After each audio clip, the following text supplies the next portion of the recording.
Hello guys, नमस्ते। अधुरो किचनमा यहाँहरूलाई स्वागत छ। आज चाहिँ मैले स्पागेटी नुडल्स किमा नुडल्स बनाउन लागिरहेको छु। यो स्पागेटी ल्याएको छु, अनि यहाँ बफ किमा बनाएको छ, अनि यहाँ अलिकति प्याज काटेको छ, अनि यो हरियो प्याज, लसुनको चप्स, टिमुरको धुलो छ, यो लसुन र अदुवाको पेस्ट छ, अनि यहाँ चिल्ली फ्लेक्स छ, सोया सस। अब मैले यति सामानहरू प्रयोग गरेर किमा नुडल्स बनाउन लागिरहेको छु। अब सुरुमा चाहिँ सस बनाउन लागिरहेको छु। अब त्यसको लागि चाहिँ मैले यो चप गरेको लसुन अनि चिल्ली फ्लेक्स, अब कति खानुहुन्छ पिरो, अब हामी चाहिँ आधीले टन्नै पिरो खाने हो, आधीले कम खान्छौँ। यो यति लगभग चाहिन्छ। टिमुरको धुलो, यो टिमुरको धुलो चाहिँ किमा नुडल्समा एकदम अनिवार्य नै हो। अनि त्यसपछि अलिकति सोया सस हालेको छु। अब यसलाई तोरीको तेल झानेर तताएर फुराउनु पर्छ। पनि अलिकति एड गर्छु, अलिकति नुन एड गरिरहेको छु, अलिकति भेनेगर। पुरा धुवा आइसकेको छ, तातिसकेको छ। अब यसलाई म फुराउँछु। अब हाम्रो चिल्ली सस रेडी भयो। आहा, कस्तो हेर्दै है खौ लाग्ने। किमाको लागि रेडी गर्दैछौँ। तेल हाले, लसुन फुराउँदैछु, यदि अदुवा लसुनको पेस्ट,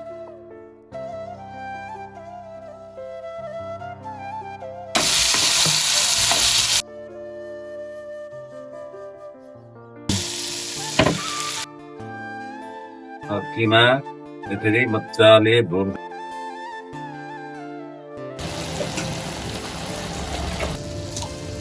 म अब नुडल्स बनाउन लागिरहेको छु। नुडल्स पनि बनाए हुन्छ, हजुरहरूले स्पागेटी पनि राम्रो हुन्छ। अहिले चाहिँ म स्पागेटी बोइल गर्न लागिरहेको छु। पानी हाम्रो उम्लिसकेको छ।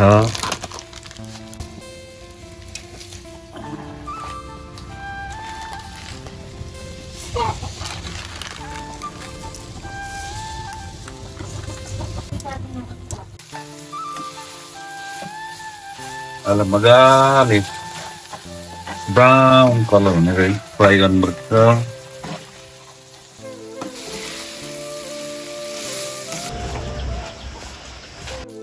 किमा पाक्दैछ। अब मैले यहाँ हल्का प्याजको साग राखेको छु। हरियो प्याजलाई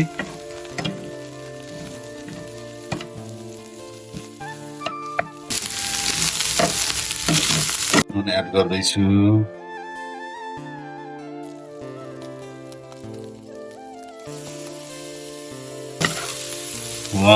मक मक मक मक मक बास्ना आउन थाल्यो। अझै भुट्नुपर्छ 2-4 मिनट अझ। जति भुट्यो त्यति मिठो हुन्छ, जति भुट्यो त्यति मिठो हुन्छ। गाइज, अब हाम्रो यो स्पागेटी पाकिसकेको छ। अब यो पाक्चुएको छ। यहाँ पाक्चुए मैले यहाँ धोएर राखेको छु। अब यो पाक्चुएलाई हल्का बोइल गर्नु पर्यो।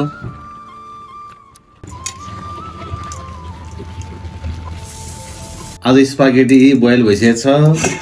यहाँ पाक्चुए चाइनिज साग पनि बोइल भइसकेको छ।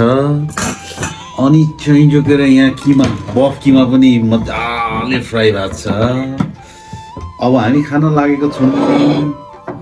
सुरुमा अब म प्लेटिङ गर्छु। तपाईँ कतिको खानुहुन्छ पिरो?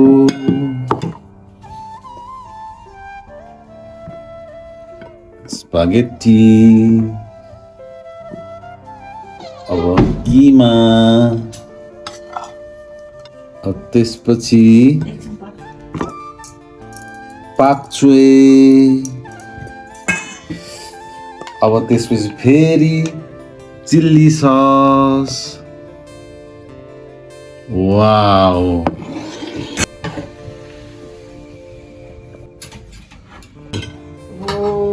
यसरी मुस्ने आमा यसलाई भन्छ स्पागेटी नुडल्स किमा सिक्नु पर्यो नि त आमा सिक्नु पर्यो नि थुक्पा ताराकै हो तर यो अलिकति अर्कै खालको किमा हालेर किमा हालेर किमा नुडल्स ल यो चाहिँ भुटप्रेटलाई अब हामी खायौँ है त ल खानुहोस् त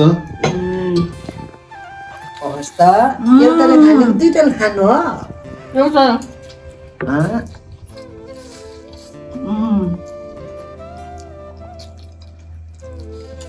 मिठो भएछ आमा नानी हो ल स्मृति छिटो खै गिरोसी पनि हालेको छ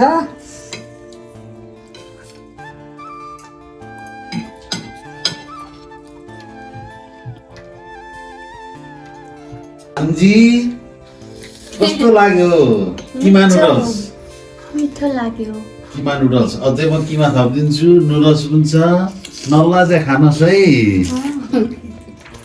आमा हजुर नलजाउनुहोस् है त्यो लाज खानु पाउँदा बुढी मान्छे मिठो मिठो खानिदिन्छ म त खुसी पुछु त्यो लाज मान्छु पो